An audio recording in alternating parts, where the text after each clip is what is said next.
It's time for another garden update, so let's get out there and look at some stuff.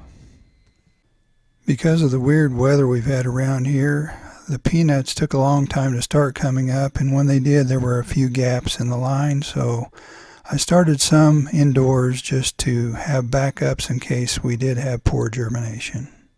The Tennessee red peanuts seem to germinate a little bit better than the Baileys so far. Between moles tunneling down through the corn rows and cutworms, we lost a few of our corn plants also, so I started some of those indoors just to fill the gaps. Here's a look at some of the japonica corn seedlings that I started, and some of those seedlings have just a hint of red in the foliage. I plan to cross the japonica corn with some ornamental popcorn that I've been working with for a couple of years. Even though we've had some really strange weather this spring, the orange hat and micro tomatoes have been plugging right along. A lot of them have already set on tomatoes, and the ones that don't have tomatoes are covered with blooms. Now that we have warm weather finally arriving, these should do much better. In the grow bags, the spinach is a little behind the lettuce, and I still have the forks to keep the cats out of that one, but I've taken the forks out of the one with the lettuce and the one with the radishes.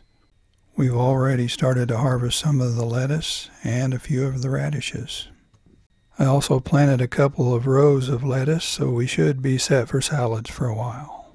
Here's a look at some of my F2 hybrid peppers that are a cross between a black pearl and an unknown pepper. I'm really happy with the dark foliage on some of them, and I'm really looking forward to seeing what kind of peppers they produce. Next to those, I have a sweet potato in a pot and some iris seedlings. Some of the onions that I salvaged from the compost pile are starting to grow just a little bit. And here's a look at some of the sweet potatoes we have in one of the straw bales. These are all red garnet, and one of the slips I replaced with a tiny sweet potato. When I harvest my sweet potatoes, I save the really tiny ones just for that purpose. I stick them in a closet, save them till the next spring, stick them in some soil, and let them root. Once they have a few leaves and some roots, I treat them just like a sweet potato slip. The tomatoes are doing pretty well for the most part. I did have to replace one that was struggling. I couldn't figure out what was wrong with it, but it turned out that a mole had just kind of went right through the root ball. The one that I replaced was the dwarf purple heart, and I replaced it with the brandy Fred. I even put a few tomato plants over by the shed. It's a terrible place for tomato plants, but we'll see how they do. I've grown petunias in this hollow log for a couple of years, and this year I decided to drill a few holes in the side and add a few more plants. I'm looking forward to seeing if these work well or not. Here's a look at it a couple of years ago, and as you can see, it usually does pretty well. If you're wondering where we're getting all of the volunteer petunias, this is a look at them. I'm growing sweet potatoes around the storm shelter again this year. And on one wall we have a purple variety that's from Trader Joe's, a Molokai purple, Okinawan purple, a Murasaki, and a Myanmar. Along the back wall we're growing 4 of the more traditional orange varieties, and the other wall has a mixture. Our red lettuce is coming up pretty well, and we'll be able to enjoy that very soon. And as you can see, it's in bad need of thinning right now, as is our other lettuce, the cool mint. Along with the spinach in the grow bag, we also have a row that's planted in the ground. When we're thinning our beetroot seedlings, instead of tossing them on the compost pile, we'll probably put some of these on our salad. The St. Valerie carrots came up very thick, and we'll be thinning those soon, and you can eat those just like the beets.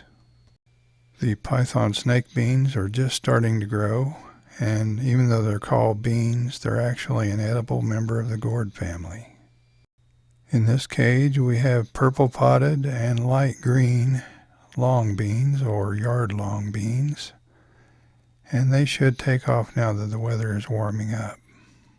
In the next cage, the red noodle beans came up very well, but the Kentucky blue pole beans didn't do as well, and the ones that did come up were getting damaged by insects. So I replanted, and they're just now starting to sprout. The Marketmore 76 cucumbers came up very well, and I'll be thinning those out to 4 in this cage. In the next cage we have Armenian cucumbers, and those grow very long, but I like to pick them when they're about a foot long. The jicama is a plant that you definitely don't want to eat the leaves of because they're poisonous, as are the beans. The only edible part of the plant is the tuber that grows below the ground. In the last cage on this row we have Cicadas sweet melon and chrysanthemum melon, and I'm going to thin these down to 2 of each. The zinnias came up very thick, and I think I might just transplant a few of these around the yard. The Musabas Jew banana trees are about 5 feet tall now, or a little bit taller, and the next new leaves should put them over 6 feet. Right next to them, the Musavelutina are just now starting to grow pretty well, and I'm looking forward to seeing how those do, along with the dwarf Orinoco bananas that are new to us this year. Those of you who were around last year might remember all the toads we had, and I'm happy to report that some of them are showing up again, and I can use all the free insect control I can get. The orioles are showing up in numbers too. The blackberries are starting to bloom now, and some of the berries are going to be over 7 feet off the ground. This is our Oxalis triangularis, or purple shamrock, and I usually let ours go dormant each year, and then I just put it outside and start watering it, and it always comes back to life. And the first leaves are just now starting to show up. The butterfly weed that I planted last year is coming up pretty well, and we'll have flowers on it soon. I used butterfly weed last year to feed some monarch butterfly caterpillars, and it worked pretty well for that, but it seems like they prefer to lay their eggs on the common milkweed. I'm growing ubi purple yam for the first time this year, and one thing I figured out is that they hate cold weather. So just in case I need them, I have a couple that I've been keeping indoors. The volunteer petunias in the stackable pots are off to very good starts, and I'm hoping to have flowers on them by this time next month. The weather this year has been a little bit rough on our irises, but we've still managed to enjoy them a little bit between the storms. I hope things are growing well in your garden. Before you leave, let us know how it's doing. And if you're just now finding this channel and you haven't subscribed yet, please subscribe. We'll see you next time.